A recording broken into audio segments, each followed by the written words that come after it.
Film dimulai dengan memperlihatkan seorang pria yang tinggal di sebuah mercusuar sebuah pulau Hebrides di Skotlandia. Pria ini hanya ditemani sama anjingnya. Setiap minggu ada yang memasok makanan untuknya yang diantar gadis remaja, Jesse serta pamannya.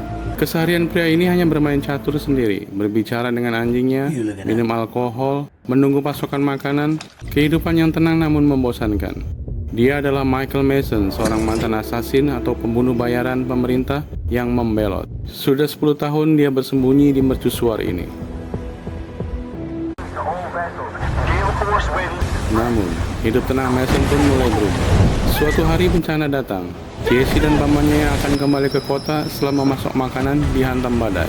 Gelombang besar menelan kapal pamannya. Jesse terhempas dari skocinya ke laut. Mason yang melihat itu segera mengeluarkan botnya dan memberikan pertolongan. Jesse bisa diselamatkan, namun sayang pamannya tenggelam bersama kapalnya. Esoknya Jesse yang terluka di kakinya dirundung kesedihan atas kematian pamannya. Mason pun menghibur dan memberikan pengobatan pada kakinya. Setelah beberapa hari, kaki Jesse yang terluka semakin parah. Pada akhirnya Mason melanggar aturannya sendiri dan memutuskan untuk pergi ke kota untuk mendapatkan obat. Dia sudah mempertimbangkan risikonya, yakni akan ketahuan dan diburu pemerintah kembali. Setibanya di kota, dia langsung ke toko obat sambil menghindari setiap kamera CCTV. Dia juga membelikan satu set baju untuk Jesse. Disinilah tanpa disadari wajahnya tertangkap oleh kamera para remaja yang sedang selfie. Sementara itu terjadi kegaduhan di kantor pusat intelijen Inggris MI6. Server komputer canggih mereka tiba-tiba menangkap wajah seseorang yang sedang diburu di unggahan medsos para remaja tadi. Sistem TM melacaknya sebagai Timur Semoev, teroris yang paling dicari pemerintah Inggris karena meledakkan kedutaan Inggris di Algeria. Roberta, sang ketua baru, memerintahkan pasukan agen MI6 untuk menangkap sang teroris di kediamannya yang sudah terlacak. Mason pun kembali ke tempatnya dan segera memberikan pengobatan kepada Jesse. Tak lupa dia memberikan satu set baju yang dia beli tadi. Jesse pun senang. Malam harinya saat mereka sedang makan malam, Jason mendengar suara mesin bot di antara deburan ombak. Setelah dicek, ternyata pasukan agen MI6 menyusup siap menangkapnya. Tentu saja Mason mempersiapkan diri dan minta Jesse untuk sembunyi.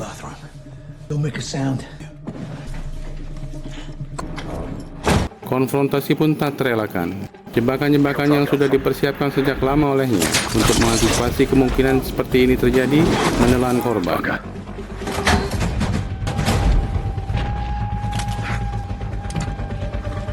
Pertempuran jarak dekat dan jauh pun tak terhindarkan.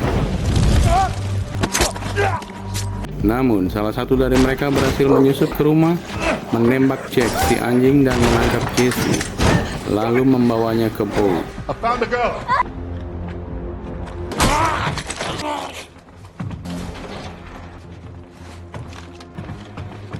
Mason yang baru saja melumpuhkan 2 orang pasukan di gudang, melihat Jesse sedang dilarikan, segera dia melepaskan 2 butir peluru.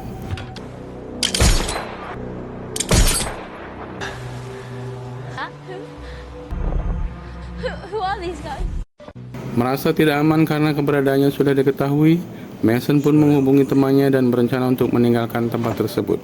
Mereka pun segera berkemas dan pergi menggunakan kapal ke kota.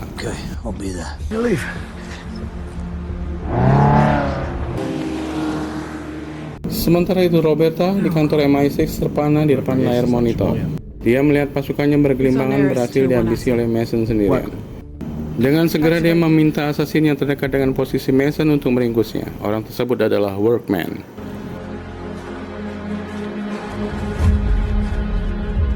Sesampainya di dermaga dekat kota, Mason berencana untuk mencuri mobil untuk digunakan bertemu dengan teman secepatnya.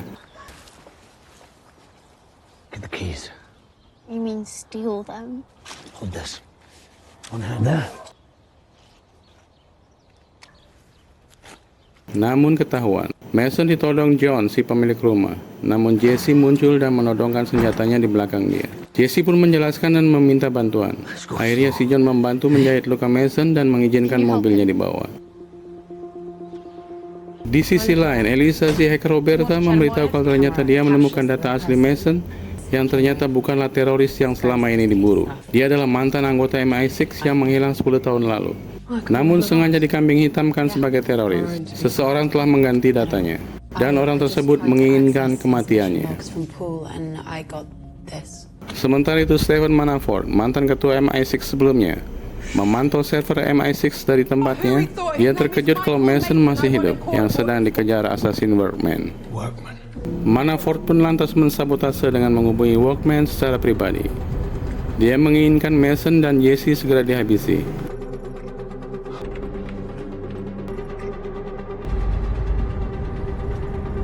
Fuck you, Mason.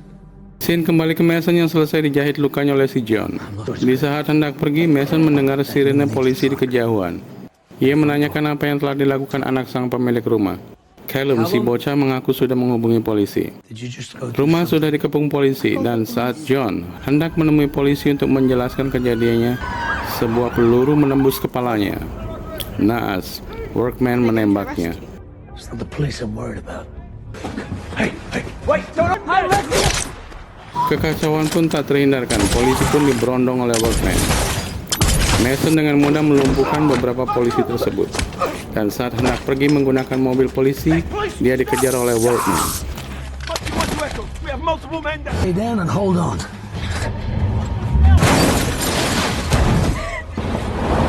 Terjadi konfrontasi seru dengan mobil masing-masing. Akhirnya mobil Workman terjungkal dan ringsek. Dikira sudah meninggal, Mason dan Jesse meninggalkan bangkai mobil tersebut dan pergi.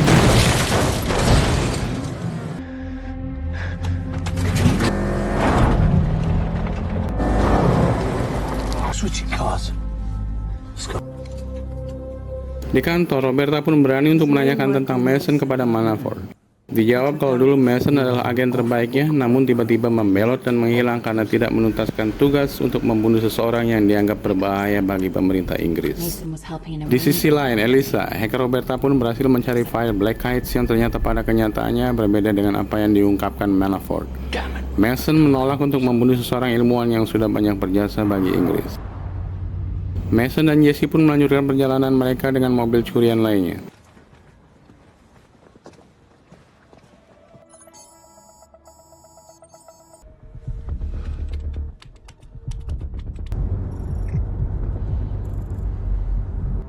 Singkat cerita, mereka pun berhasil bertemu dengan temannya, Arthur, yang dulu hacker di MI6. Mason meminta sahabatnya untuk mencari info kenapa dirinya diburu dan siapa dalangnya. Setelah terlacak, diketahui kalau dirinya dikambing hitamkan seseorang sebagai teroris paling dicari di Inggris. Mason pun segera tahu kalau orang tersebut adalah Manafort, atasannya dulu di MI6.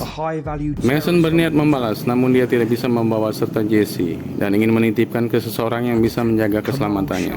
Setelah mempertimbangkan semuanya, Mason akan menitipkan Jesse ke Kamal, temannya lamanya di MI6 yang pernah diselamatkannya, yang sekarang menjadi bos mafia. Arthur membantu menemukan posisi Kamal dan segera bersiap untuk berangkat.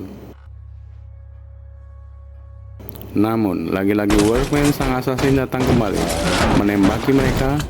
Terjadi duel sengit, Mason hampir kalah, namun Jesse menodongkan pistol ke Workman, memintanya untuk melepaskan Mason.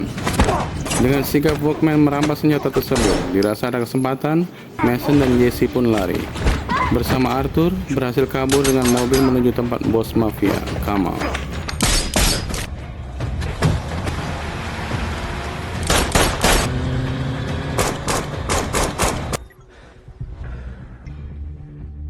Manafort yang mengetahui kalau Workman masih gagal mengerahkan pasukan agen MI6 untuk memburu Mason. Arthur pun tidak bisa menemani mereka bersama menemui Kamal dan berhenti di tempat yang sebelumnya mereka bertemu. young lady. Thank you.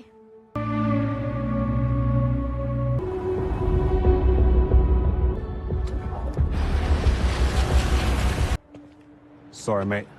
Invite only. Setibanya di klub malam, Mason melumpuhkan dua penjaga di pintu masuk dan meminta mereka untuk memberitahu Kamal, bos mereka. Singkat cerita, mereka bertemu. Kamal terpana karena mengira Mason sudah meninggal 10 tahun lalu. Kamal adalah teman Mason di MI6 yang pernah ditolong olehnya. Look at you. The country for her tonight. Setelah berbincang, Kamal pun setuju untuk memberikan visa dan akomodasi kepada Jesse ke Spanyol dan sudah mempersiapkan orangnya di dermaga untuk membawa Jesse. It won't wait. Wait on the other side of the square.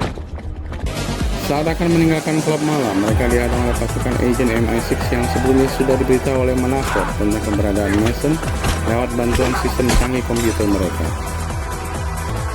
Terpaksa Mason melumpuhkan satu persatu.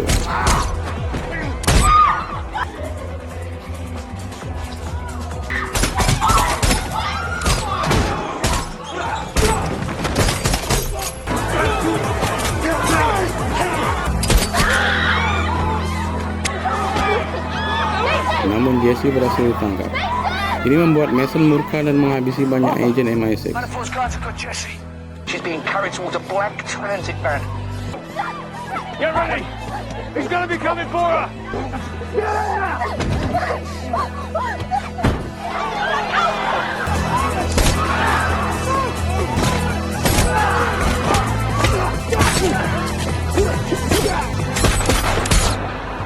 Akhirnya Jesse berhasil diselamatkan. I got you. It's okay.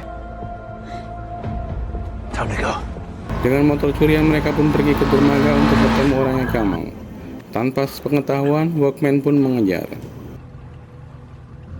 Ready?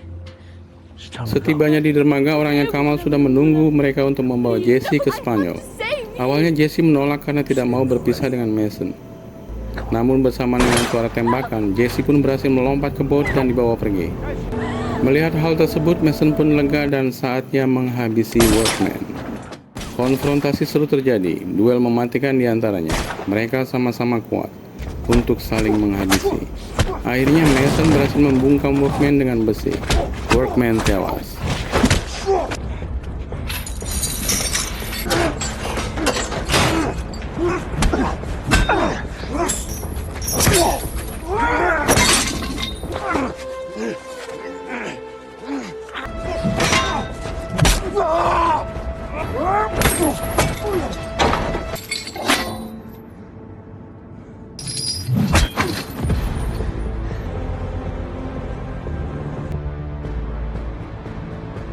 Esoknya di kediaman Manafort, ketika ia akan mengecek perkembangan kasus dengan mempersiapkan segelas kopi, ia dikejutkan dengan pemandangan di mana para penjaga rumahnya sudah bergelimpangan. Mason sudah berada di depannya. Manafort pun sempat emosi dengan kejadian 10 tahun lalu dan sekarang meminta Mason untuk kembali karena dia adalah orang pilihan terbaik. Namun tanpa diduga, keputusan Mason adalah menyarangkan peluru di kepala Manafort. That's not gonna happen. And you know it. Who we are, Mason. I want you with me, by my side. You're the very reason I didn't pull the trigger 10 years ago. And why I have to now.